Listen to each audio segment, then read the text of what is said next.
Pessoal, boa tarde. Então, mais uma vez, nós vamos prosseguir o trabalhinho aí, tá? Com a parte de hidrostática e a parte de termologia. Então, nós estamos dividindo cada semana. Então, à medida que a gente terminar essa parte, a gente entra no outro conteúdo aí. Por exemplo, ondas e demais assuntos aí. Então, vamos aqui na questão de número 1, dando uma lida inicialmente. Se preciso for, a gente volta um pouquinho na teoria, certo? Não sei se vocês assistiram os horários passados aí. Vocês assistiram o horário passado? Então vamos dar uma lida. Ó, durante uma obra, uma equipe, né, em um clube, um grupo de trabalhadores teve que remover uma escultura de ferro maciço colocada no fundo de uma piscina vazia. Então vamos grifar primeiramente, vazia. 5 trabalhadores amarraram cordas à escultura e tentaram puxá-la para cima, sem sucesso. Seria bom que as pessoas grifassem isso, sem sucesso. Se a piscina for preenchida com água, ficará mais fácil para os trabalhadores remover a escultura. Pois, então qual é a justificativa, né, desta ideia aqui? Então vamos dar uma analisada juntos aqui.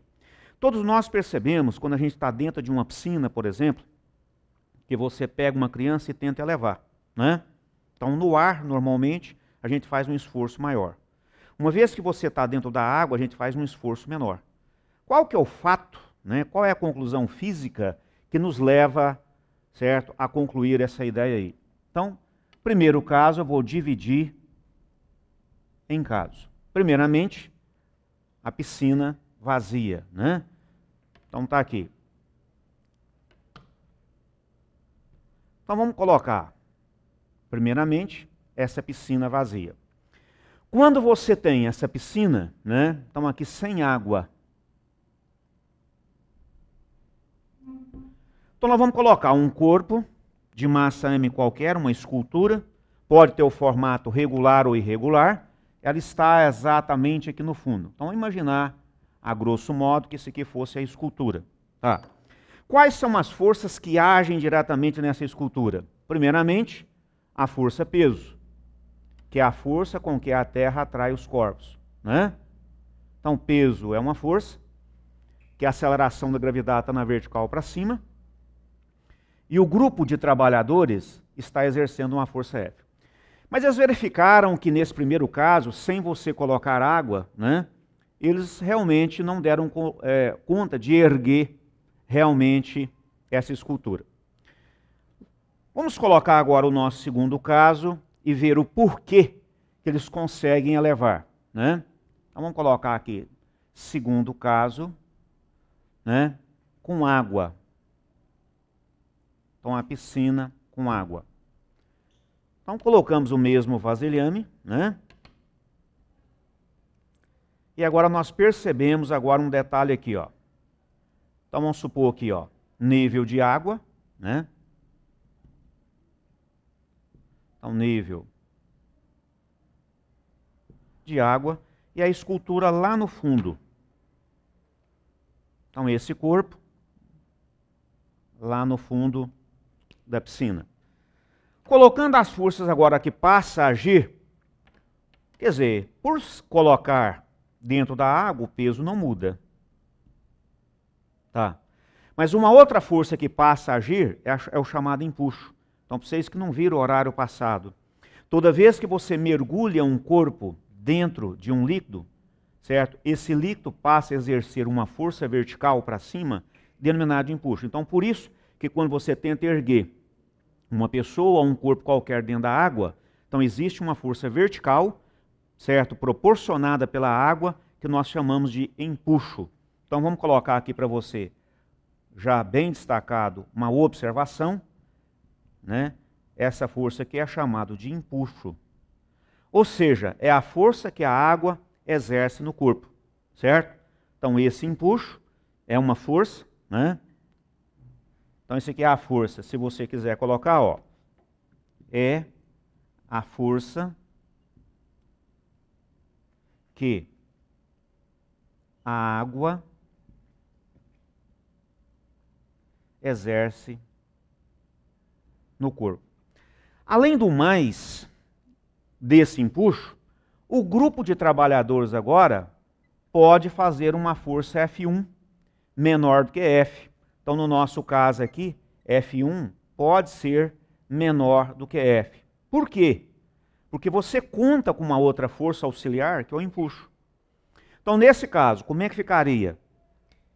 Então, nós vamos ter, eles estão dizendo que realmente, nesse segundo caso, eles vão conseguir erguer o corpo. Então, por que você consegue erguer o corpo, né? Partindo, então, da aplicação da segunda lei de Newton, então, aplicando a chamada segunda lei de Newton. Essa segunda lei de Newton nos afirma que força resultante é massa vezes aceleração. Qual que é o nosso propósito aqui? Achar a força resultante. Quais são as forças que agem diretamente na vertical para cima? É o empuxo mais F1. Então, a força de empuxo mais o F1 menos a força peso é igual a resultante. Vamos repetir? O empuxo é uma força vertical, proporcionada pela água. Então a água tenta jogar os corpos para cima, que nela é mergulhado. Mas essa força que o grupo de trabalhadores está exercendo é o peso. Por que o senhor colocou menos? Porque o peso tem sentido oposto, certo, ao sentido do empuxo e da força F1, certo? Então por que eles conseguem elevar essa escultura? Porque a força resultante agora, ó, né, ela você pode até tornar menor, porque há o auxílio do empuxo. Então vamos agora ver qual é a alternativa. Bom, vamos colocar uma atenção para vocês, o pessoal que está vindo hoje, né? É como calcular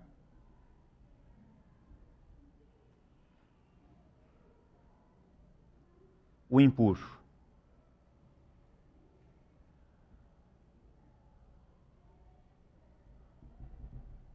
Então lembra no horário passado, a garotinha que está aí, então nós calculamos assim, ó, o empuxo, né, é a massa específica do líquido, que nós chamamos de μ do líquido, volume de líquido deslocado, a aceleração da gravidade. Então massa específica do líquido, VLD, volume de líquido deslocado, G, aceleração da gravidade. Então para vocês que estão vendo pela primeira vez hoje, sendo isso aqui é a chamada massa específica do líquido. No caso desse líquido mencionado, aqui é a água, tá? O VLD é o chamado volume de líquido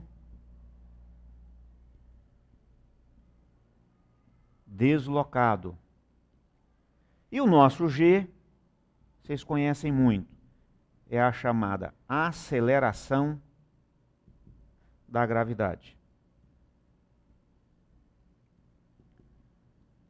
Então, no horário passado, nós tentamos mostrar isso, tá? Então, se o pessoal depois quiser, ó, só pegar com a colega aí, ela tem essa demonstração. Então, eu fiz um desenvolvimento da teoria e nós estamos utilizando esta ideia aí. Então, vamos ver a nossa resposta aqui, por gentileza. Como é que fica? Então, um minutinho, depois vocês anotam. Vamos ver a nossa resposta? Então, o que facilitou, né, o que resultou para que você elevasse a escultura? Então, letra A. A escultura flutuará dessa forma. Os homens não precisarão fazer força para remover a escultura do fundo. Então, nós não sabemos realmente, certo, qual é o valor da força-peso para eu afirmar que ela vai flutuar. Então, a letra A está errada porque eu não posso afirmar que a escultura vai flutuar, concorda? Porque depende do peso da mesma. Depende do volume deslocado, certo? Depende da aceleração da gravidade no local, para eu saber qual é a intensidade do empuxo. Então, letra A, por gentileza, eu não posso afirmar. Letra B. A escultura ficará com peso menor, por gentileza. Esse é um pega que envolve realmente peso é massa vezes a gravidade. Então, uma vez que você coloca essa escultura sem água, sem a presença de água, e coloca ela com a presença de água, a massa dela e a gravidade não muda. Então, escrevam na letra B. Está errada porque o peso não muda. O que muda é a força resultante. A escultura ficará com um peso menor? Não. Eu não vou mudar a massa da escultura e nem mesmo a gravidade no local. Certo? Então vamos anotando aí num cantinho da folha. Tá, o peso não muda, porque a massa da escultura não vai mudar. O local de trabalho não muda, portanto o peso não vai sofrer alteração. Prosseguindo, letra C. A água exercerá uma força na escultura proporcional à sua massa. Não. Proporcional o quê? Então a letra C. Então na letra C justifiquem para mim. A massa específica da água não muda, o volume de líquido deslocado, quer dizer, vamos dar um exemplo na vida prática. Quando você coloca, por exemplo, uma banheira, vamos citar um exemplo de uma banheira, né? Com certo volume de água lá. Quando nós entramos, colocamos o nosso corpo totalmente mergulhado, a água não vai elevar? Por quê? Porque o nosso corpo desloca um volume de líquido, certo? Então, se eu colocar 1 litro de água, 1 litro contendo água, e colocar a mão, você vai ver então o volume de água subir. Qual que é o volume de água que vai subir? O próprio volume da mão, certo? Lembrando de uma história que vocês conhecem muito, na época, Napoleão, né?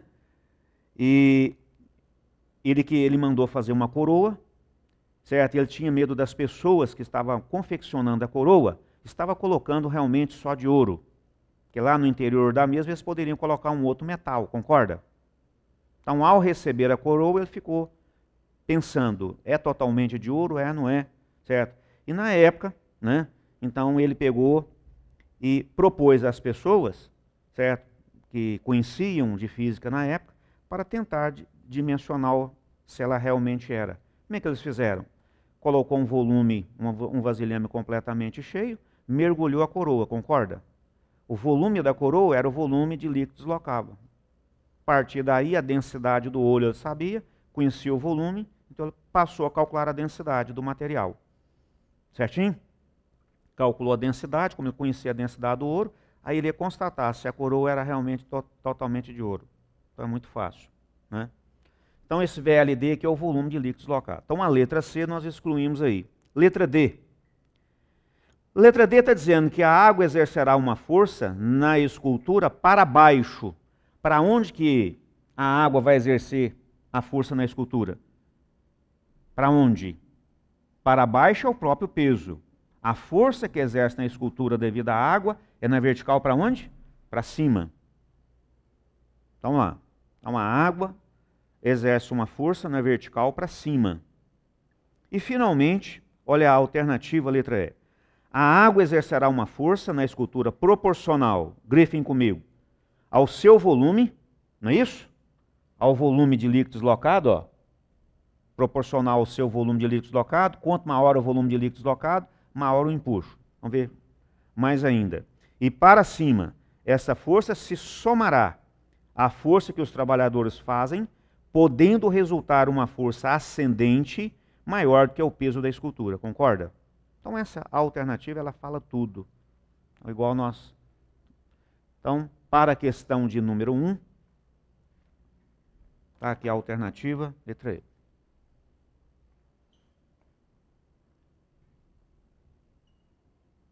Pessoal, entenderam? Então isso aqui, ó, é o Mi do alfabeto grego. É um U com essa perninha. Alguns autores, se você for pesquisar, coloca DL, densidade do líquido. Geralmente, quando nós trabalhamos com líquidos, a gente trabalha com massa específica, certo? Então, densidade realmente nós referimos para um corpo. E quando se trata de substância, a gente fala na massa específica da substância, certo?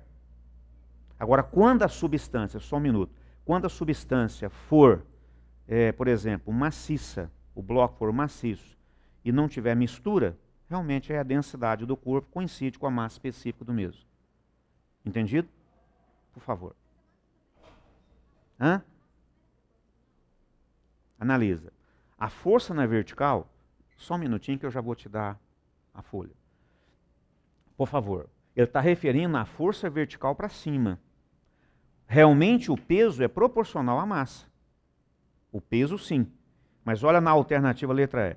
A água exercerá uma força. A força que a água vai exercer é o empuxo. O empuxo depende da massa específica e do volume de líquido que ele desloca.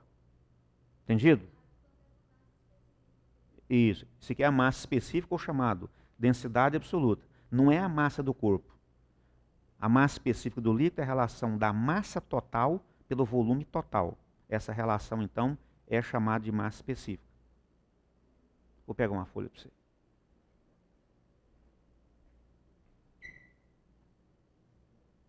Eu vou te dar um exemplo. Acho que você não me entendeu muito. Eu posso pegar um corpo maciço, não posso? Um corpo maciço e mergulhar. Ele tem uma massa, certo? Não existe, então, vazios nele.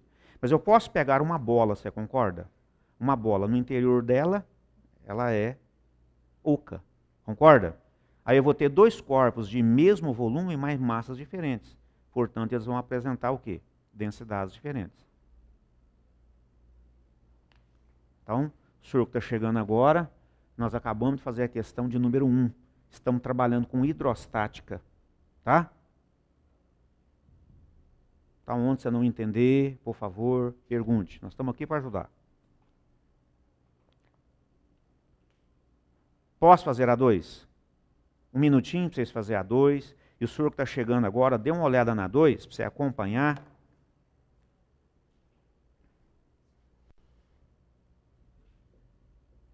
Então, por favor, então aqui nós ficamos, ó, né? Com a alternativa letra E.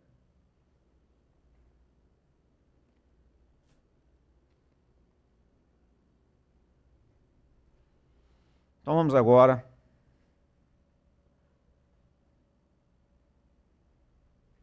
Marquem para mim essa questão.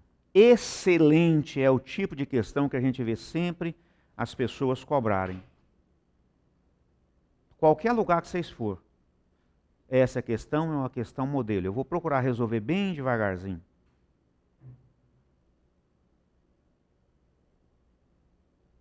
Posso? Então mais um minutinho para vocês terminarem essa aqui.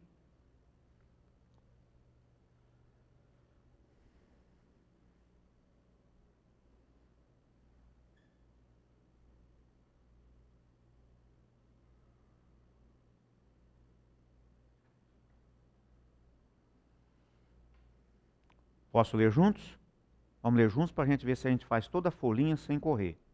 Então, amigão, o senhor que chegou agora, onde surgir a dúvida, pergunte. O senhor veio cá para, né, levar alguma coisa de conhecimento. Vamos ler? Ó, um consumidor desconfia que a balança do supermercado não está aferindo corretamente a massa dos produtos. Ao chegar à casa, resolve conferir se a balança estava descalibrada. Para isso, utiliza um recipiente provido de escala volumétrica contendo 1 litro de água. Tá? Então ele coloca 1 litro de água lá. Ele coloca uma porção de legumes que comprou dentro do recipiente e observa que a água atinge a marca de 1,5 litro. 1,5 litro. Beleza? Então qual era a quantidade de água que existia no recipiente? 1 litro. Ao colocar os legumes lá dentro, certo? O volume de água subiu. Então, como era um vasilhame, né, milimetrado aí, então marcou exatamente 1,5 litro.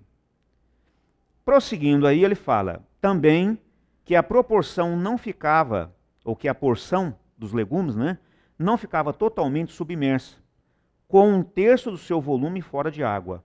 Então, isso aqui é fundamental. Então, ao colocar os legumes dentro daquele litro, o nível de água subiu para 1,5. Isso aqui é fundamental para mim, ó. Com 1/3 do seu volume fora d'água. Então, isso seu fora da água. Prosseguindo, ele fala, né? Para concluir o teste, o consumidor, com a ajuda da internet, verifica que a densidade dos legumes em questão é a metade da densidade da água. E a densidade da água é 1 grama por centímetro cúbico. Beleza? No supermercado, a balança registrou a massa da porção igual meio quilograma. Considerando que o método adotado tenha boa precisão, né, o consumidor concluiu que a balança estava descalibrada e deveria ter registrado a massa da porção de legumes igual. Então não precisa copiar agora. Agora é a hora da gente pensar. Então, vamos lá, vamos colocar os dados da nossa questão. Primeiramente, a massa específica da água é 1 grama por centímetro cúbico, tá? No horário passado, eu falei para vocês como determinar a densidade das diversas substâncias. Vocês estão lembrados? Você que veio, você está lembrada? Então, eles pegaram um cubo para todo mundo. Pegou um cubo, certo? De cada aresta, 1. Então, 1 vezes 1 vezes 1 me dava 1 centímetro cúbico. Colocou a água lá dentro, certinho? Mediu a quantidade de massa. Lá tinha 1 grama. Então, quantos gramas você consegue colocar num centímetro cúbico? 1 grama. Como densidade é massa pelo volume, o volume do cubo é 1 centímetro cúbico. Então, eles colocavam um cubo de 1 centímetro cúbico, preencheram de água, levaram a balança e constatou a massa. Quantos gramas de água existia dentro do cubo? 1 grama. Entendido? Esse 1 grama, quem registrou? Foi a balança. Mas aquela quantidade de água estava contida em qual volume? 1 centímetro cúbico. Então a mesma coisa fez para o ferro, para o ouro, para o cobre, e foi determinando, entendeu? A densidade dos diversos cobres. Então isso não é calculado experimental, mas, né, aliás, matematicamente, é determinado experimentalmente. Então vou repetir. As densidades dos corpos são determinadas experimentalmente e não calculadas matematicamente. Pois se alguém tiver dúvida, vamos aqui. Bom, me deu que a densidade do legume, né?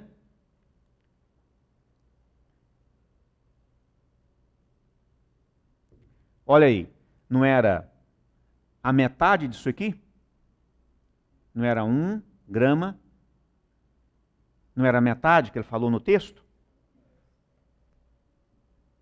Por gentileza.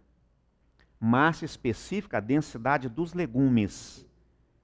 A densidade dos legumes. Quanto que vale a densidade? Não é a metade? Volte o texto. 1 litro de água, ele coloca uma porção de legumes que comprou dentro de um recipiente e observa que a água atinge uma marca de 1,5. Também com a porção não ficava totalmente, esse aqui é o volume que está fora, 1/3 do seu volume fora d'água. Para concluir o teste com a ajuda da internet, verificou que a densidade está aqui, ó, dos legumes em questão é a metade da densidade da água. Qual que é a densidade da água? Que ele chamou de Rho, que é uma outra letra que eles utilizam. Quanto que é a densidade da água? Não é 1 grama por centímetro cúbico? Então a densidade dos legumes é a metade, meio grama por centímetro cúbico. Isso aqui foi dado no texto. Beleza? Então, lá ele comprou essa porção de legumes e a massa registrada pela balança do supermercado foi quanto? Meio quilograma. Ele quer testar se essa balança está errada ou está certa. Combinado? Então vamos testar. Ó, primeiro caso. Ele colocou aqui um vasilhame, né? E esse vasilhame era graduado. Vamos colocar ele mais amplo para vocês terem uma ideia mais precisa. Então tá aqui, ó. Vamos colocar as ondinhas. Então, inicialmente, aqui você tem 1 litro de água. Segundo caso, você concorda que aqui os legumes não foi colocado aqui? Uma vez que você coloca os legumes aqui, 1/3 fica de fora. Então, segundo caso. Colocando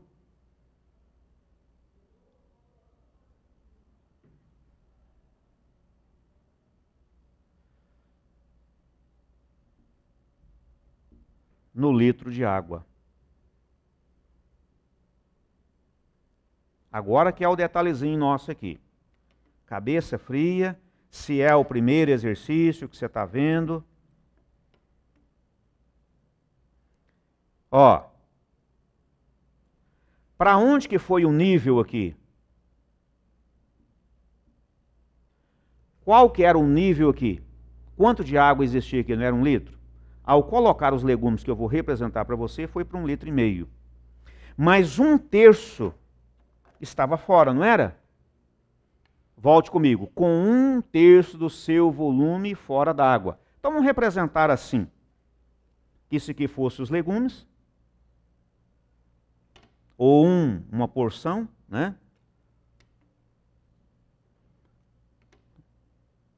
Então tá aqui. 1/3 está fora, não está? Se 1/3 está para fora, qual é o volume imerso? Porque na equação aqui, olha que eu trabalho com empuxo, não é volume de líquido deslocado? Agora que eu trabalho com empuxo, que eu vou ter que trabalhar com empuxo, tá? Volume de líquido deslocado, né? Então, esse volume de líquido deslocado, ó, o que está aqui dentro, vou te dar margem para você pensar, né? O que está fora vale quanto? 1/3. Então tá bom. Então, isso aqui vale 1/3 do volume. Olha, mas esse 1/3 mais essa quantidade aqui não é o volume total? Então, se eu pegar o volume total menos 1/3, você concorda comigo que essa parte que está aqui, o volume de líquido deslocado, não é 2/3 do volume? Ou seja, 2/3 mais 1/3 não dá o volume total? Vou repetir. VLD, volume de líquido deslocado, é o que está dentro da água. Por que, Henrique, o senhor sabe que é 2/3? Se eu pegar o V, o volume total dos legumes, certo? Menos 1/3, não sobra 2/3? Ou seja, 2/3 mais 1/3 não dá V? Me entenderam? V é o volume total, né? Então vamos colocar uma observação para vocês. V é o volume total, né? Então, se eu pegar o volume total menos 1/3, eu encontro então 2/3 do volume. Então, 2/3 do volume está imerso. Ah, mas ele não falou para mim. Lógico que você vai calcular. Como ele deu o volume que está fora do líquido, né? Ah, Reine, quanto que vale o volume? Não sei. Nós podemos calcular isso aqui. Tudo bem? Então eu quero saber qual é a massa, não é? Como é que é? O senhor quer saber qual é a massa dos legumes. Para você saber essa massa dos legumes, você concorda que a densidade dos legumes não é a massa pelo volume? Densidade não é massa pelo volume da química, da física, vocês tanto trabalham aí? Densidade, então, é massa pelo volume. Então, olha aí, o que nós vamos fazer agora, né? Como você tem a densidade dos legumes, que é meio, então você pode dizer, na primeira, que 2/3 de V não é igual a meio litro? Ah, não entendi isso. Nós tínhamos 1 litro de água. Ao colocar os legumes, com essa parte imersa, para quanto que foi? Olha o joguinho aqui, ó, o pulo do gato aqui. Eu tinha 1 litro aqui de água dentro desse vasilhame, coloquei os legumes, certo? O nível de água subiu, concorda? Mas 2/3 que está dentro da água fez o volume da água subir para quanto? Para quanto ele subiu? Meio. Então, 2/3 do volume imerso não é exatamente meio litro? O que é meio litro, Reine? É 1,5 menos o que existia. Então, a partir daqui, esse 3 vai vir para cá. Então, qual que é o volume para eu colocar aqui? Ó? É 3 vezes 0,5 dividido por quanto? Por 2. Certo? Então, esse é o volume. Esse aqui passou multiplicando, esse estava multiplicando, passou dividindo. Só que aqui tem litro, esse L é litro. Combinado? Olhando aí que eu falei para você, olhando as alternativas, não tem quilograma? Então agora que entra o detalhezinho lá. O senhor quer saber a massa? Isso. Então, a massa é a densidade vezes o volume. Reine, qual que é a densidade? Qual que é a densidade dos legumes lá? Posso colocar que é meio grama por centímetro cúbico. Vezes o volume, por gentileza. Qual que é o volume? 3 vezes 0,5 litros dividido por 2. Mas olhando as alternativas, volto a insistir, isso está em quilo. Tá, então agora cabeça fria. Talvez essa parte aqui, ó, aqui não está em centímetro cúbico. Quer dizer, quantos alunos chegaram aqui e escorregou? Quer dizer, não deu conta de trabalhar. Então, gente, se eu tenho que transformar litro para centímetro cúbico, ó, o pessoal da química não fala, 1 litro não tem 10 a terceira centímetro cúbico? 1 litro é 1000 centímetro cúbico. Reine, por que você fez isso? Porque aqui tem centímetro cúbico, não tem? Então, por que eu passei litro para centímetro cúbico? Porque no denominador tem centímetro cúbico. Então, nesse local aqui, eu posso colocar 10 a terceira. No lugar de 0,5, no lugar do litro, eu coloco 10 a terceira. O que é isso aqui? Grama. Concorda? Eu tenho que passar grama para quê? Para quilograma. Aí na observação que você lembra do seu primeiro colegial, do seu ensino fundamental, você está lembrado que 1 quilograma não é 10 a terceira gramas? Se você compra 1 quilo de tomate, é 1000 gramas. Mas aqui tem 1 grama. Não é X? Então, no lugar de 1 grama, eu coloco 10 a menos 3 quilograma. Como é que é? No lugar de 1 grama, é 10 a menos 3. Então, vamos substituir. Qual que é a massa? Então, vai ser 1 vezes 10 a menos 3 quilograma sobre 2 centímetro cúbico, vezes 3 vezes 0,5, no lugar de 1 litro, 10 a terceira centímetro cúbico. Certo? E aqui tem 2, não tem? Aqui tem um 2. Cancelando o centímetro cúbico com centímetro cúbico. Centímetro cúbico com centímetro cúbico. Tá? Agora ficou aqui.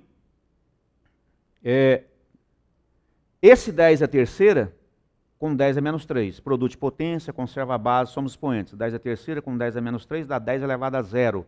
10 elevado a 0 não é 1? Hein? Esse meio, 3 vezes meio não é 1,5? Como é que é? 3 vezes meio é a metade, é 1,5. 1,5 por 4. Você concorda que 1,5 por 4, se eu quiser pegar aqui, ó, meio é 1 sobre 2, isso é a mesma coisa de 3/8 de quilograma. Como é que você fez? No lugar do meio eu posso colocar 1 sobre 2. 2 vezes 2, 4, vezes 2, 8. 3/8. Ou 3 vezes meio é 1,5. 1,5 por 4, multipliquei por 2 em cima, multipliquei em 2 por baixo, no denominador. 3/8 é o quê? Como é que eu divido 3 por 8? Não é 0,375? Não é isso? Quer que eu divida para você? Quer que eu divida para você? Então, aquilo que você pagou por meio quilograma no supermercado, na realidade, deveria ter pago quanto? 0,375. Então, realmente, a balança estava errada. Então, problema de primeira linha, muito bem feito. É isso que a gente vê no dia a dia nosso. Então, nós temos que estudar, certo? Para conhecer e para não ser passado para trás, né? No nosso próprio dia a dia aí na nossa vida. Então, nós ficamos com a alternativa letra D. Conforme disse, um tempinho para copiar. Para a gente ir para 3. Então, não interessa que a gente resolva muitas questões, interessa que realmente fique bem resolvido. Vocês entenderam? Onde não entender, fala, Reino, eu não entendi essa parte.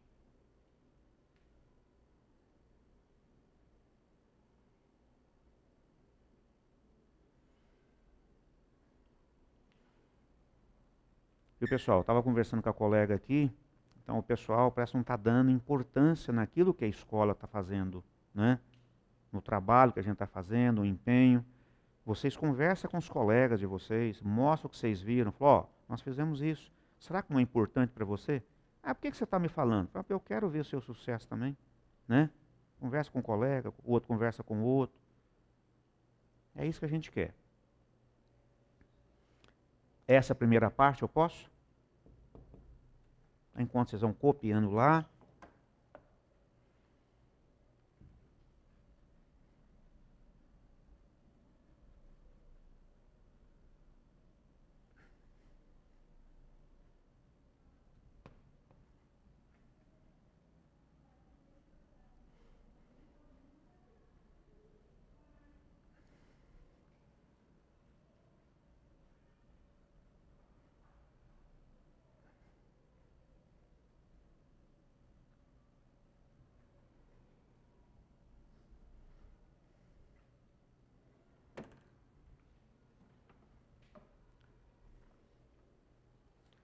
Posso passar para 3 aqui?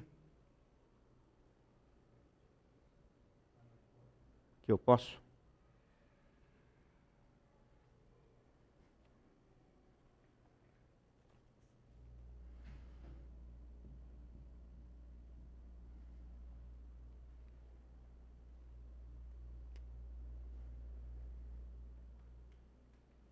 A hora que puder, me avisem. Terminou, não vamos perder tempo não.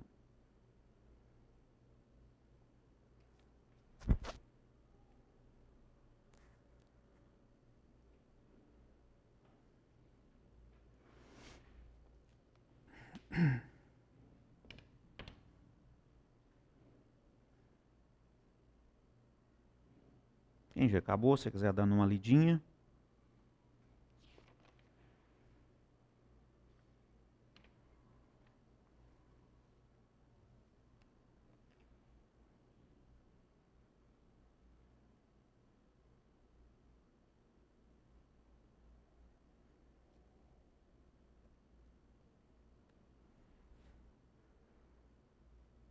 Pronto? Vamos ler juntos. Depois eu faço o comentário para vocês. E vamos ver se vocês conhecem isso aí no dia a dia de vocês. Se não conhecer, é só vocês começar a observar. Quer ver? O controle de qualidade é uma exigência da sociedade moderna na qual os bens de consumo são produzidos em escala industrial. Nesse controle de qualidade são determinados parâmetros que permitem checar a qualidade de cada produto. O álcool, né, combustível, é um produto de amplo consumo, muito adulterado. A gente vê muito aí o pessoal falando na adulteração do álcool, né? Então tá aí. Pois recebe a adição de outros materiais para aumentar a margem de lucro da empresa que o comercializa. De acordo com a exigência, né? Aliás, de acordo com a Agência Nacional do Petróleo, a ANP, o álcool combustível deve ter densidade entre 0,805 gramas por centímetro cúbico e 0,811 gramas por centímetro cúbico. Em algumas bombas de combustível, a densidade do álcool pode ser verificada por meio de um decímetro similar ao desenhado abaixo, que consiste em 2 bolas com valores de densidade diferentes e verifica quando o álcool está fora da faixa permitida. Na imagem, são apresentadas situações distintas para 3 amostras de álcool combustível, certo? Então, o que nós precisamos estudar? Né? Para conhecer e não ser passado para trás, conforme eu já disse. Então, vocês vão começar a observar que aquele posto que realmente trabalha de maneira honesta, na bomba de álcool tem o decímetro lá. Quer dizer, quantas pessoas olham aquele decímetro e não entendem nada, certo? Então ele vê abastecendo, vê as bolinhas movimentando dentro do decímetro, mas para ele não sabe nada de física, ele não conhece. Então hoje vocês vão começar a olhar.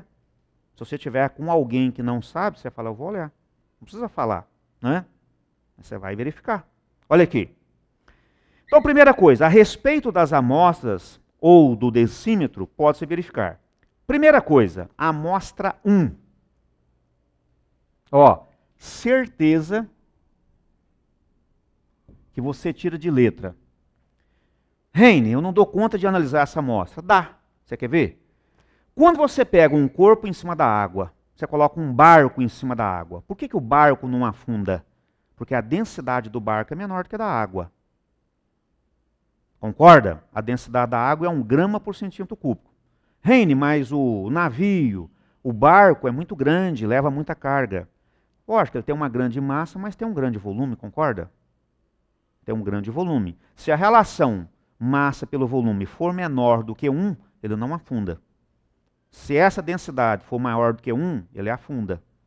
Se for igual a 1, você concorda que ele vai ficar o quê? Né? Na superfície. Entendido? Ao olhar essa amostra 1, você concorda que tem uma bola escura e uma bola clara. Não tem duas bolinhas? A bola escura não está em cima. Então a bolinha escura tem uma densidade menor do que a clara. Repete isso para mim. A densidade aí da bola escura é menor do que a densidade da bola clara. Não é isso? Por quê, Heine? Porque as duas bolas estão em cima. Agora vamos lá. Então, observação. Vamos colhendo todas essas ideias. Né? A densidade da bola escura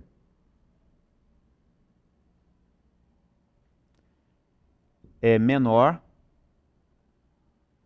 que a densidade da bola clara.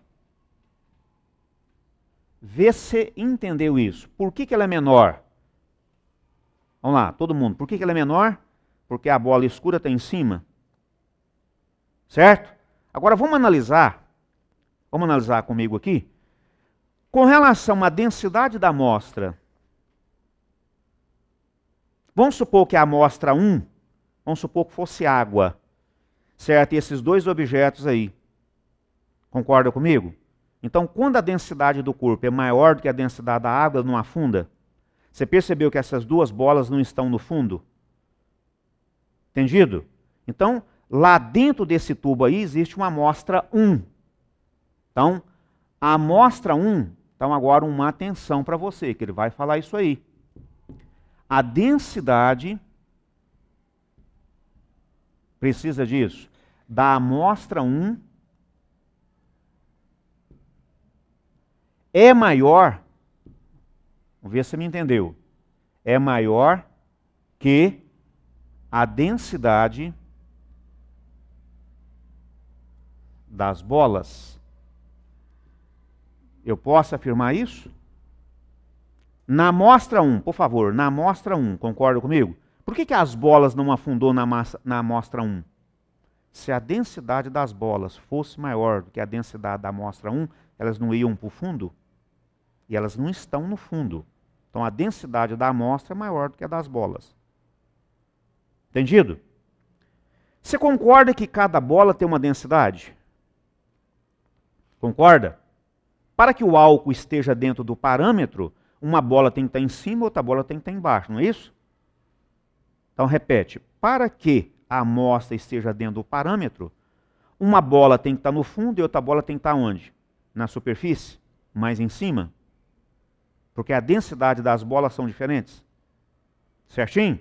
Então vamos lá. Letra A. A densidade da bola escura deve ser igual a 0,811. Depois vocês copiam. A letra A está certa? A densidade da bola escura deve ser 0,811. Certo. Você não tem duas densidades aí, 0,805 e 0,811. Certo? Então, da bola escura tem que ser o quê? Menor. Certinho? Então, a letra A, por favor, ela está o quê? Ela está falsa. Então, a densidade da bola escura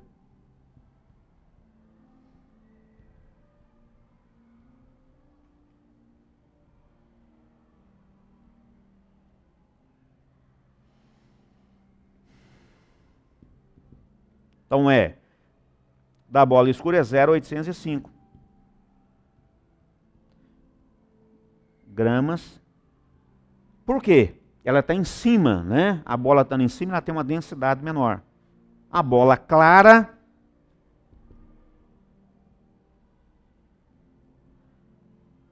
Então ela vai ter uma densidade 0,811. Vocês entenderam?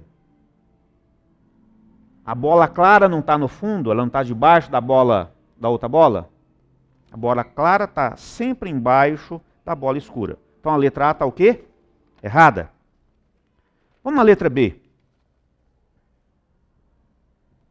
Analisando a letra B, se ela está verdadeira ou falsa. A amostra 1 possui uma densidade menor que a permitida?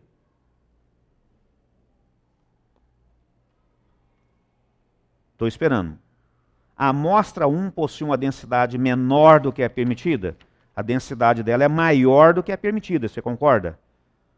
A amostra 1, vocês concordam que é o líquido? As bolas não estão em cima? Se elas estão em cima, a densidade das bolas é menor do que a da amostra? Ou que a amostra é maior do que a das bolas? Certinho? Então vamos lá. A letra B está errada. Por que está errada? A densidade da amostra, então está aqui, ó. A densidade da amostra 1, ó, é maior que a densidade das bolas. Por que, Reino? Porque as bolas estão em cima. Se a densidade das bolas fosse maior do que a da amostra, elas iam ficar totalmente imersas. Então a letra B está falsa. Letra C. Eu acho que aí agora já estamos repetindo. A bola clara tem densidade igual à densidade da bola escura? Não. A bola clara, ela é mais densa. Está aqui, ó. A bola clara é mais densa. Então, observação, já foi dito.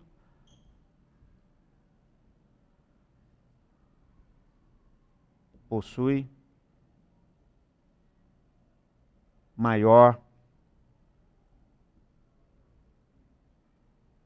densidade. Então, está falso. Letra D, garotada. A amostra que está dentro do padrão estabelecido é da amostra 2? A amostra 2, você concorda comigo? A bola clara está no fundo, certo? Ela deve estar uma densidade maior do que a amostra, e a bola escura está em cima, certo? Então é a densidade das duas bolinhas que mostra que o combustível está dentro da especificação, dentro de um intervalo, certo, de densidade. Entendido? Entenderam? Porque eles podem misturar realmente um outro líquido, e a gente compra, e aquele líquido tem um teor de dinheiro menor do que o do álcool. Certinho? Letra D, então, está correta, está verdadeira. E a alternativa? Letra E, vamos ver lá.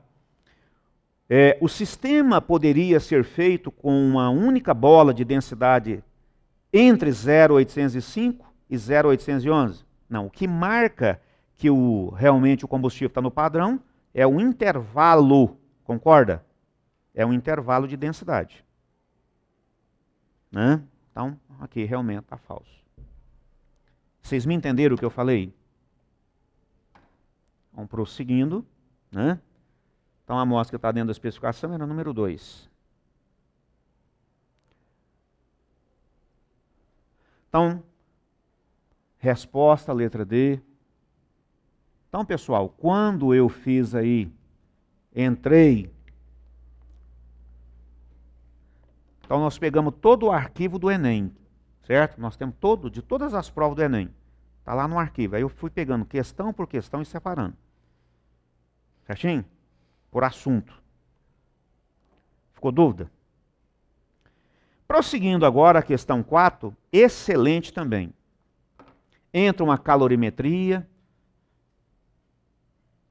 Então agora, a partir da questão 4, entra uma calorimetria, que é a parte de termologia. Aí eu vou revisando o que você precisa.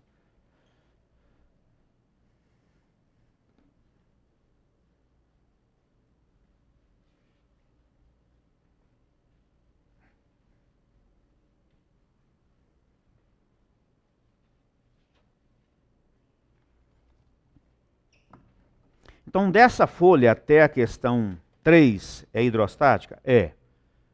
Então, o exercício número 4 já refere-se à parte de termologia. Tá?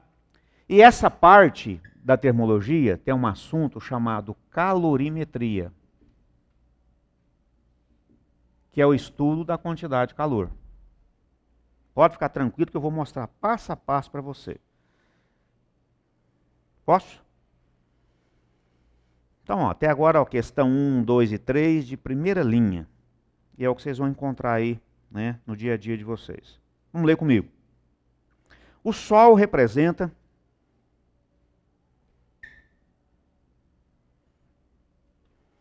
prosseguindo, o Sol representa uma fonte limpa e inesgotável de energia para o nosso planeta.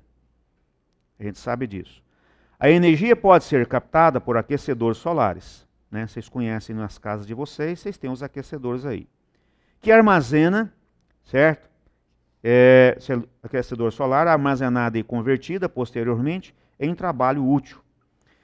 Considere determinada região cuja insolação, né, potência solar incidente na superfície da Terra seja de 800 watts por metro quadrado. Então está lá. Então, uma potência solar.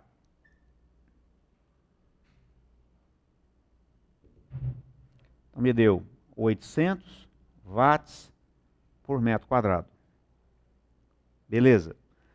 Uma usina termosolar utiliza concentradores solares parabólicos, a luz refletida pela superfície parabólica é espelhada e focalizada em um receptor, em forma de um cano, e aquece o óleo em seu interior a 400 graus Celsius. O calor desse óleo é transferido para a água e vaporiza-se em uma caldeira. O vapor em alta pressão movimenta uma turbina acoplada ao gerador de energia. Então, até aí é um texto. Considerando que a distância entre a borda inferior e a borda superior da superfície refletora tenha 6 metros de largura. Então, largura da superfície refletora do aquecedor. 6 metros. O que mais aí? Nós temos aí. Então, nós temos aí a potência, 800 watts por metro quadrado de radiação, né? E que o calor específico da água, normalmente nós chamamos de CESP, ou algumas pessoas chamam de C. Isso aqui então vale 1 caloria por grama grau Celsius. Eu vou falar um pouquinho disso aqui. Então você viu no segundo colegial, mas é bom a gente recordar isso. Então ele fala 1 caloria por grau Celsius, que isso corresponde a 4.200, já transformando, né? Joules. Deve ser por quilograma, joules por quilograma grau Celsius.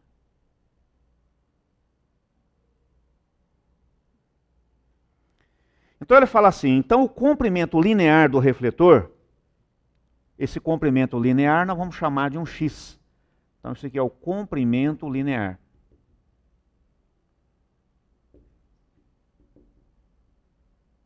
Do aquecedor. Pode ficar tranquilo que você vai me entender. Para que eu começar a montar. Bom, lá o que eu vou aquecer? Eu vou aquecer 1 metro cúbico. Então o volume é 1 metro cúbico de água. Por favor. Esse 1 metro cúbico está dizendo que é 1 tonelada. É um T. Heine, o que é esse T? É o T de tonelada.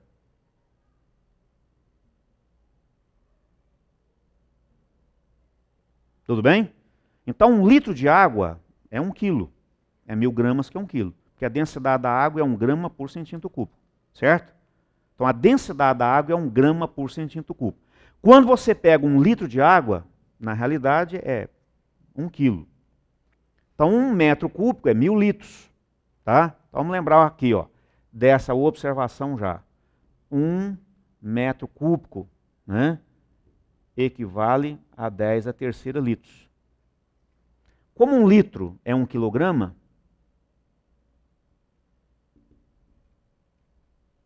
porque a densidade é 1 grama por centímetro cúbico, né? Então nós temos um total aí de 1000 quilos. Acho que isso aqui não é, né, inovação para você. Então, para a água, nós temos isso aí.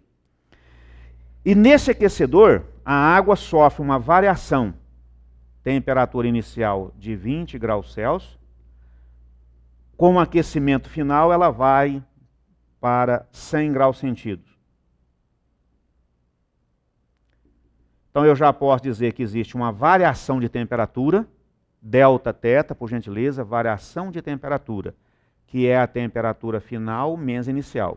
Ou seja, então é 100 menos 20. Então, esse aquecedor promoveu o aquecimento em 80 graus centígrados. Entendido? Então, ele pergunta, qual é o comprimento desse aquecedor? Então, seja a figura.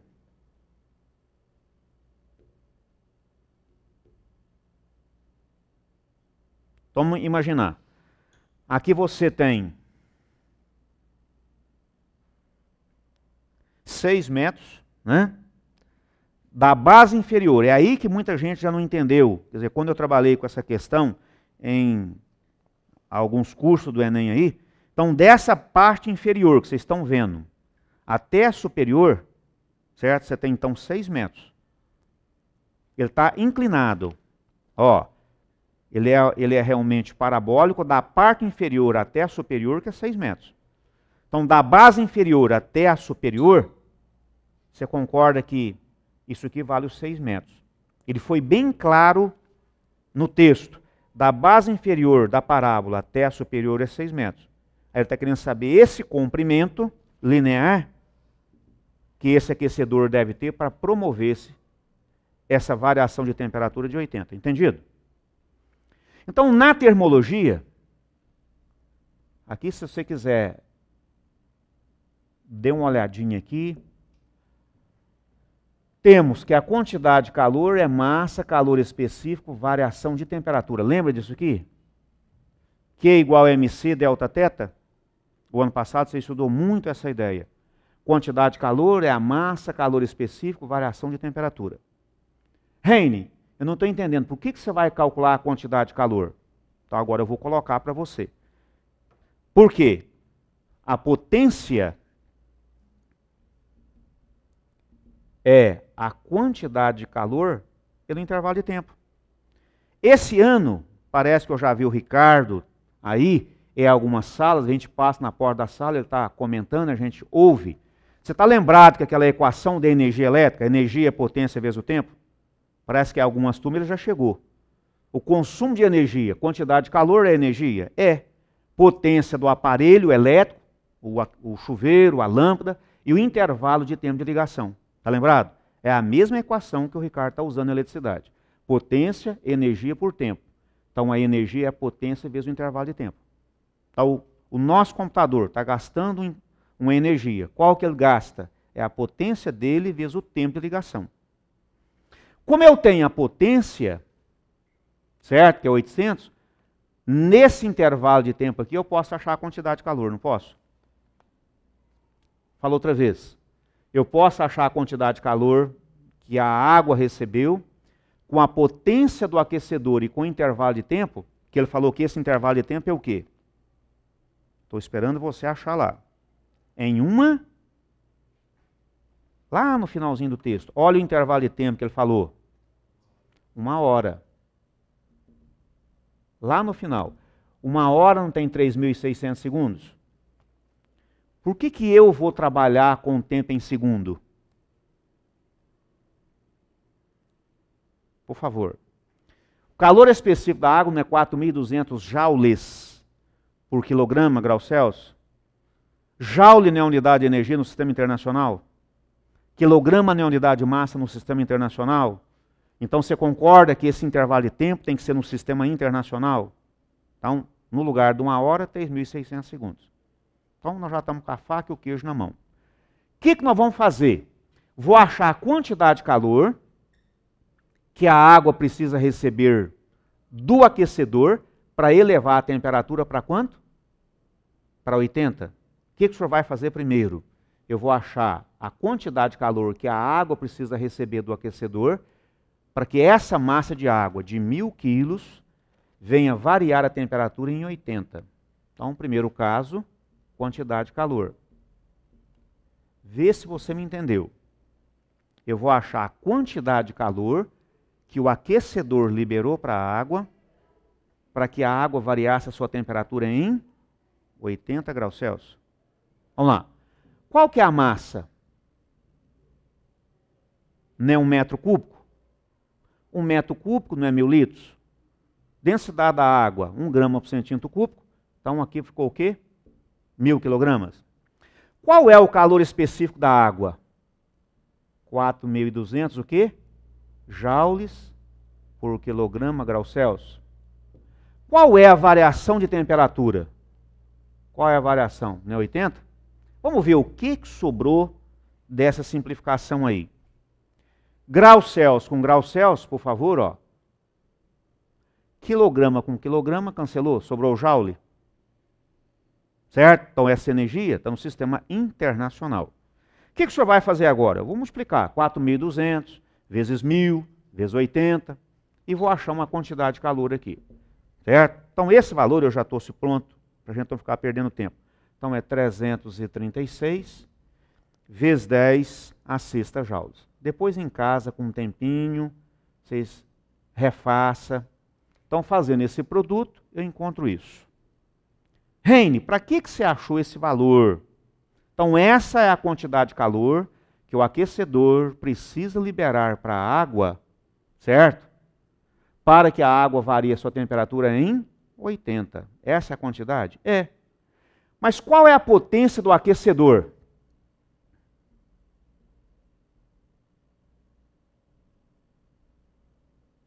Qual é a potência do aquecedor? Vocês não disseram. É 800 watts por metro quadrado. Não é isso? Então, a partir daí, ó, nós temos a quantidade de calor, né? E o intervalo de tempo. Então, potência é a quantidade de calor pelo intervalo de tempo. Substituindo aí, 336 vezes 10 a sexta, que nós acabamos de achar, dividido pelo intervalo de tempo. O intervalo de tempo está aqui, ó, 3.600 segundos. Agora, por favor, o que é essa relação que vocês conhecem? O joule por segundo. O que é essa relação? Lá do primeiro colegial. Essa relação joule por segundo não é o watt? Então, primeiro colegial, a relação de joule por segundo recebe o nome de watt. Então, vamos ver qual que é esse valor de potência aí.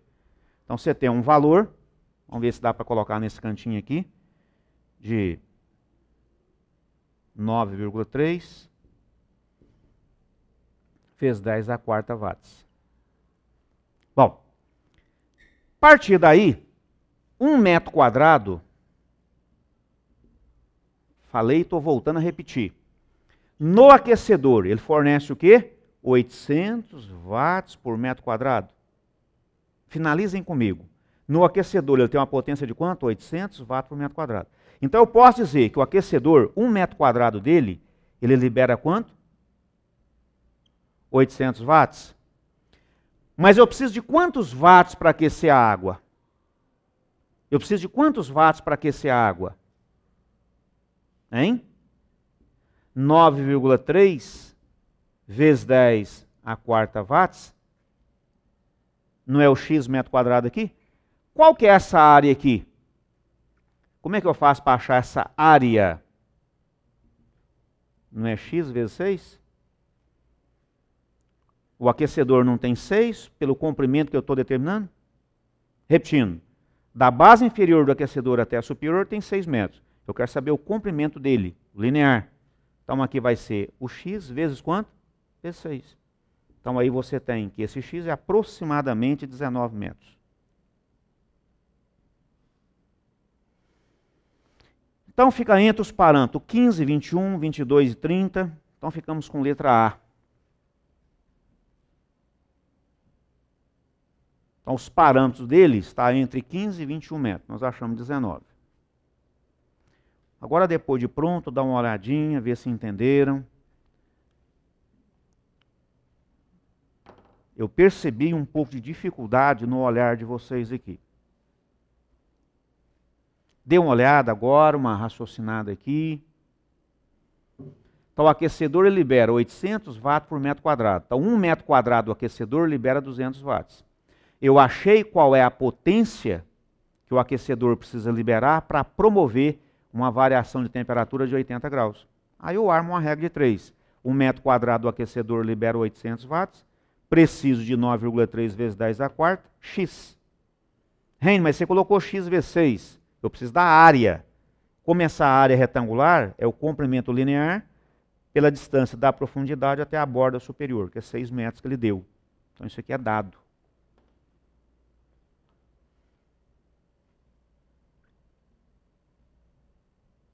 Entendido?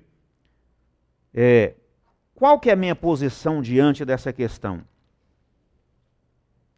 Será que eu posso falar assim para você? Ah, não, a questão é direta. Não, a questão precisa pensar para fazer, não precisa? Então não vou falar para você, ah, tranquilo, né? Então precisa a gente ter conhecimento para resolver. Questão boa. Já me perguntaram assim, qual que é o nível do aluno que você acha que acerta isso aí? É o aluno do nível médio para lá. Combinado? O aluno que não está bem, não conhece, ele não faz não. Mas vocês estão aí, vão fazer. Então ela precisa de uma termologia, concorda? Precisa de potência, saber o que é potência, precisa calcular uma área, né? Posso apagar aqui?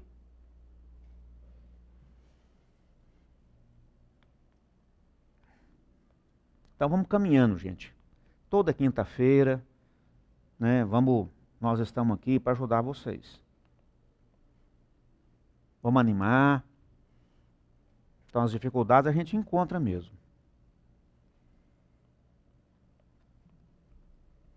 Então o dia que estiver cansado, fala, não, eu vou porque, né? Eu vou plantar alguma coisa. Na hora que chegar a minha prova, eu sei. Certo? Bom, vamos na questão número 5. Então uma questão muito boa. Logo que você terminar de lá. Vamos colocar uma observação aqui. É uma questão sobre densidade.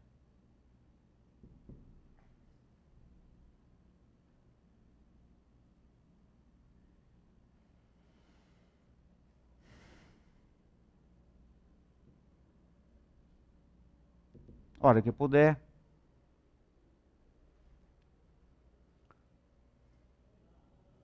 Questão 5 está aí.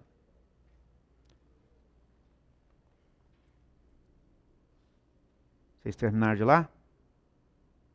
Se não terminou, mais um prazinho para terminar.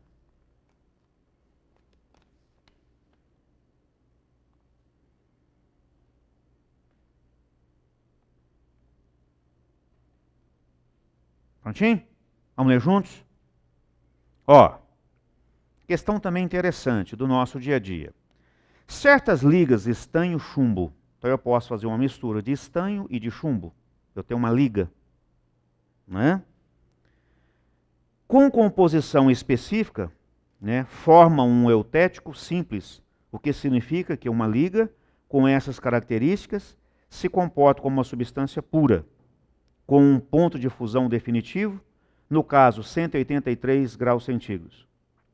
Essa é uma temperatura inferior mesmo ao ponto de fusão dos metais que compõem essa liga, que é o estanho puro, que ele funde a 232 graus centígrados, e o chumbo puro a 320 graus centígrados.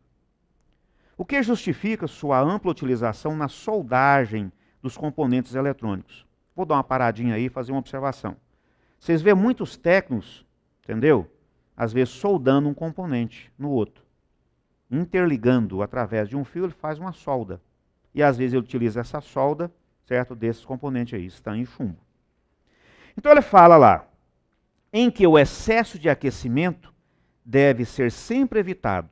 Quer dizer, então o técnico nunca ele vai soldar com a temperatura menor do que a permitida e nem maior do que a permitida, concorda? Porque se ele soldar com a temperatura maior do que a permitida, vai exceder essa temperatura aí, e evidentemente, se você aumenta a temperatura, o que vai acontecer? A substância passa de sólido para líquida, não é isso? Você não consegue, né, soldar. E se a temperatura for menor, você não vai conseguir soldar também, porque você não vai conseguir fundir os dois materiais. Entendido? Então tem uma temperatura adequada para isso. Quer dizer, isso é uma realidade. De acordo com as normas internacionais, os valores mínimos e máximos das densidades para essas ligas são de 7,74 gramas por ml e 8,82 gramas por ml, respectivamente. Então, nós referimos primeiramente ao estanho e depois ao chumbo. Beleza. Então, ele fala lá, as densidades do estanho e do chumbo são de 7,3 gramas por ml e 11,3 gramas por ml, respectivamente. Um lote contendo 5 amostras de solda, estanho-chumbo, foi analisado por um técnico, por meio da determinação de sua composição percentual em massa. Grifem para mim. Composição percentual em massa. Então tá aqui, ó. Composição percentual em massa. Cujos resultados são os do quadro a seguir. Então tá aí. Então a amostra 1, a amostra 2. Concorda? Então aqui eu tenho o percentual do estanho, na amostra 1 é 60, e o percentual para 40. Entendido? Olha a pergunta dele agora. Com base no texto e na análise realizada pelo técnico, as amostras que atendem às normas internacionais devem ser. O que nós vamos fazer? Te ajudando. O senhor vai calcular a densidade de cada amostra e o senhor vai comparar com esses parâmetros, certo? Se esse parâmetro está abaixo de 8,82, olhando aí, e acima de quê? 8,74. Se estiver em cima do 8,74, está no limite mínimo, não está? Se estiver no 8,84, está no limite máximo. Então ele tem que estar entre os dois parâmetros. Então vamos escrever isso. Nós vamos calcular, então para determinar a resposta, nós vamos calcular a densidade de cada amostra. Então coloco isso para você.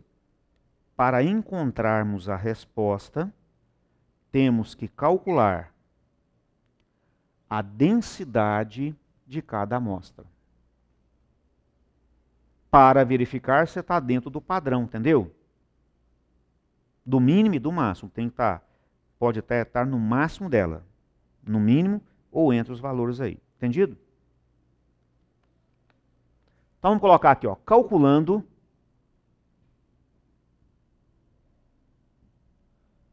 a densidade da amostra 1. Essa densidade da amostra 1 eu vou chamar de D1. Vamos dar uma pensada? Justificativa. Então, justificativa. Densidade não é massa pelo volume? Então, qual que é a nossa justificativa? Né? Densidade é a massa pelo volume. Vocês perceberam aqui que cada amostra está em porcentagem? 60% do estanho, 40% do chumbo. Certo? Mas verifica para mim, qual que é a densidade do estanho? Não é 7,3? Densidade do estanho, 7,3. Densidade do chumbo é quanto? 11,3. Vamos lá. Densidade do estanho, por favor, 7,3. Vamos lá. A densidade D1, primeiro. Por favor. Bem devagarzinho. Primeiramente, não é 60%? Ó. Do estanho, 60%. Vezes a densidade dele, não é 7,3? Mas qual que é o percentual do chumbo? Não é 40? Qual que é a densidade dele? Vai na tabela, não é 11,3? Você concorda que isso aqui está em quê? Porcentagem. Então é a mesma coisa eu fazer 60 vezes 7,3 sobre 100, mais 40 vezes 1,3 sobre 100. Então, como é essa soma, eu já vou dividir por 100. Por que o senhor dividiu por 100? Porque aqui está 60%. 60 dividido por 100. Como é uma soma, então eu já vou fazer isso e dividir por 100. Entendido? O que dá trabalho é essas continhas, é fazer isso. Esse valor aqui me dá 8,9 gramas por centímetro cúbico. O que você olhando aí, o que você concluiu? Vou deixar para você concluir. Qual que é o maior valor que ele falou para você? Isso, o valor não é 8,82 o maior valor? Então nós vamos colocar, conclusão nossa. Né? Essa densidade, vamos colocar assim, ó. Essa densidade é maior que o maior valor. Qual que é o maior valor aí?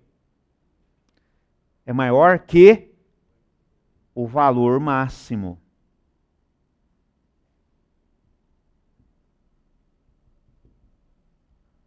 Qual que era o valor máximo olhando aí? Isso, 8,82 gramas por centímetro cúbico. Então esta amostra ela está fora do padrão, tá? Tá lá. Vamos colocar agora a amostra 2. Posso colocar a D2, que você já sabe que é a amostra 2? Então, amostra 2. Calculando a densidade dessa amostra, olhando lá na tabela lá, amostra 2, você tem o quê? 62. Concorda? Então, amostra 2, ó, é 62 vezes esse valor, que é 7,3, mais lá, mais 38 vezes 11,3 sobre 100. Esse valor eu fiz, deu 8,82. Hoje vocês podem... Então você concorda que ela está dentro do parâmetro? Ela é igual ao valor máximo. Então você vai colocar lá, essa densidade é igual ao do valor máximo, permitido, né? Então esse valor é igual ao valor máximo, permitido.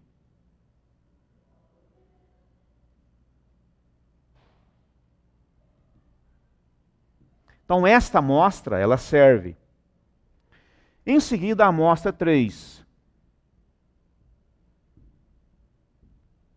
Então vamos calcular a densidade de 3. Vamos lá. Vamos pegar 65 vezes 7,3 mais 35 vezes 11,3 dividido por 100. Fazendo isso, você vai encontrar um valor de 8,70 unidades grama por centímetro cúbico. Esta amostra pode ser utilizada? Então, esse valor é o quê? Isso. Isso.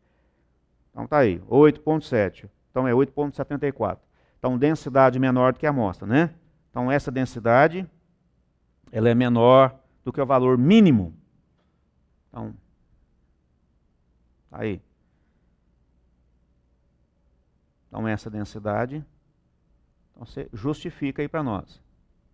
É menor, vamos grifar, que o valor mínimo. O valor mínimo, se você for lá, é 8,74. Então, essa amostra 3 nós descartamos aí. Amostra 4.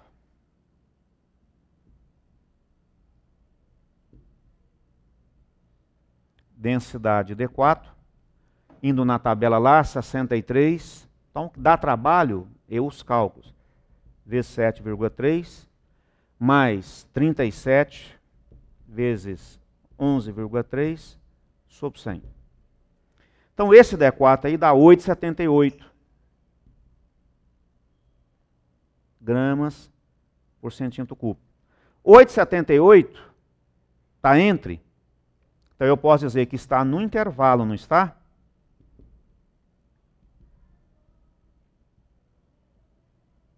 Está no intervalo, então ela serve. Então essa amostra. E em seguida, a amostra 5. Então a densidade D5, olhando lá, 59 vezes 7,3 mais 41 vezes 11,3 dividido por 100. Então esse valor da amostra 5, você vai encontrar 8,94.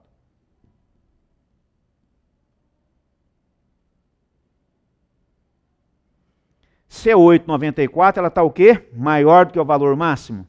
Então quais são os valores que servem para nós? Quais são os valores que nós concluímos que servem? 2 e 4, né? Então ficamos com letra C aí. Então é um exercício que não tem assim, segredo na resolução. O que gasta tempo é as continhas que a gente tem que fazer.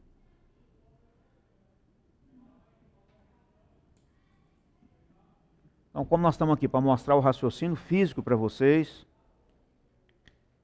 pois é só treinar. Terminado.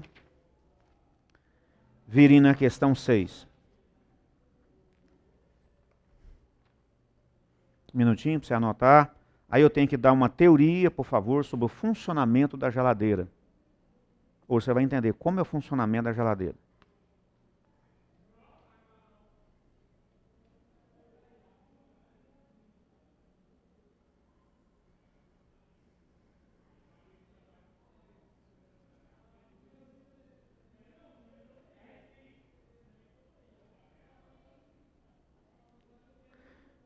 Provavelmente que em 10 minutos não vai dar, entendeu? Para resolver as restantes aí. Traga essa folha que eu vou terminar, perfeito?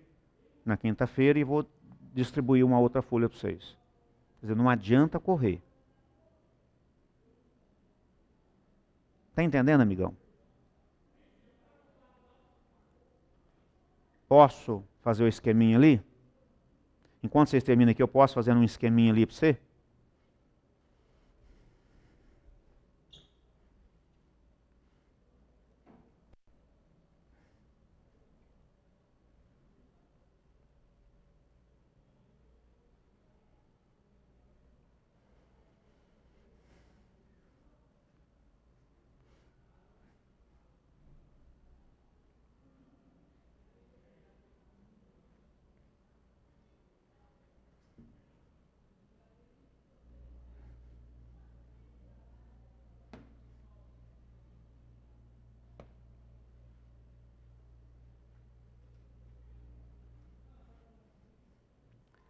Posso, pessoal? Posso? Então, questão número 6, você vai colocar assim, funcionamento de uma geladeira.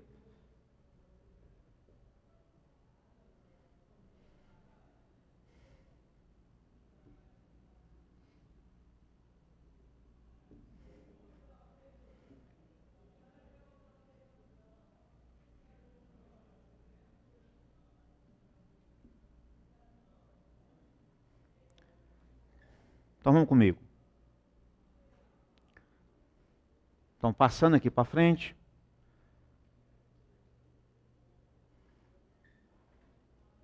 Então mais um minutinho.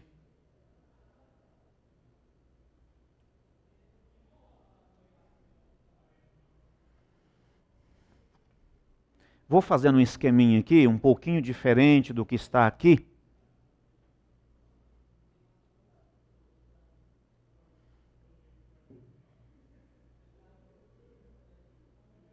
Ou eu posso utilizar, para agilizar, eu posso utilizar esse esquema? Posso, né? Beleza. Então vamos dar uma lida aí. A invenção da geladeira proporcionou uma revolução no aproveitamento dos alimentos. Todos nós sabemos disso. ao permitir que fossem armazenados e transportados, né, em longos períodos. A figura representa e ilustra o processo cíclico, né, quer dizer, sai de um ponto e volta ao mesmo ponto, do funcionamento de uma geladeira, em que um gás no interior de uma tubulação é forçado, por favor, quem faz esse, né, esse trabalhinho aí é o motor. Aqui está o motor, que é um compressor, né? A circular entre o congelador está nessa parte superior aqui, e a parte externa da geladeira.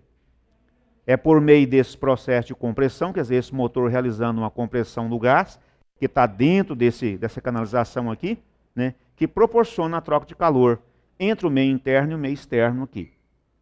Perfeito? Então vamos falar tudo sobre geladeira para você. Olha aqui. Então você tem aqui, ó, você está visualizando o quê? Você está visualizando aquela parte traseira. Naquela parte traseira você tem um motor. O motor o pessoal chama de compressor do gás. Então ali está meio simplificado. Essa parte superior aqui é o congelador.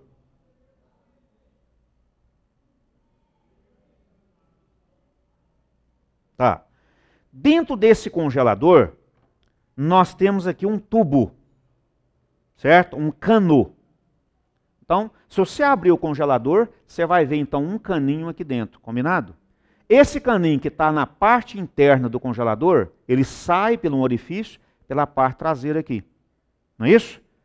Então, nesses lugares onde a gente vê, às vezes, apartamento, espaços pequenos, às vezes você vê a pessoa então arrastando a geladeira num período de muita chuva, certo? E colocando algumas roupas atrás.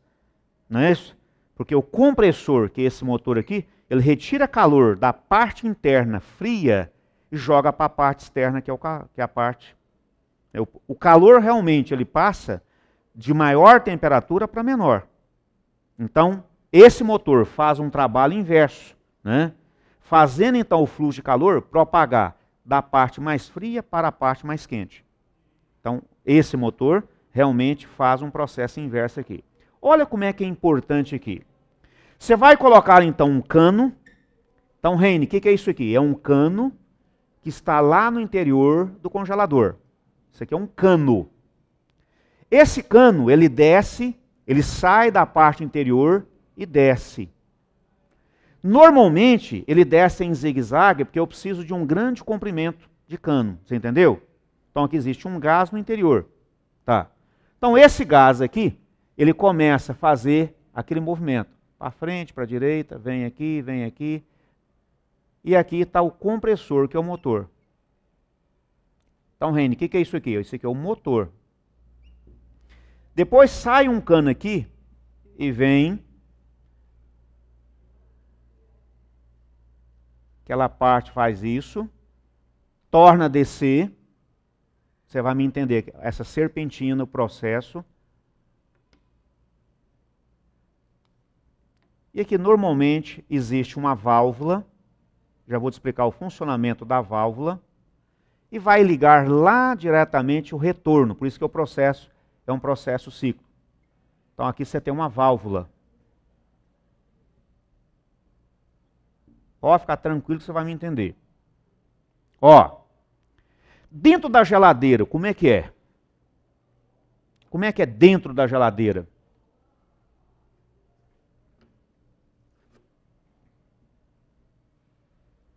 Dentro da geladeira. Quando você coloca um alimento que você acabou de trazer, né? E coloca, ele não está a uma temperatura maior? Não está aquelas prateleiras? Eu vou só falar para você. Você colocou um alimento aqui. O alimento acabou de sair de onde você comprou. Uma verdura, certo? Você colocou ela aqui. Ela veio do meio externo, não está uma temperatura maior do que a temperatura interna? Então essa verdura ela vai liberar uma quantidade de calor. Essa quantidade de calor, certo? Essa massa de ar está uma temperatura, entendeu? Bem maior. Então a densidade do elemento, certo? Do elemento quente, é menor. Por isso que o ar-condicionado é colocado em cima, porque libera a massa de ar fria com a densidade maior, ela desce. Nós que estamos aqui estamos liberando uma quantidade de calor, então essa quantidade de calor liberada por nós sobe, menor densidade, e a massa do ar frio desce. Então eu vou deixar para comentar isso aqui no próximo dia, certo? Para não ficar corrido. Então desde já agradeço a presença de vocês, obrigado por ter vindo e continuem vindo. Obrigado por tudo.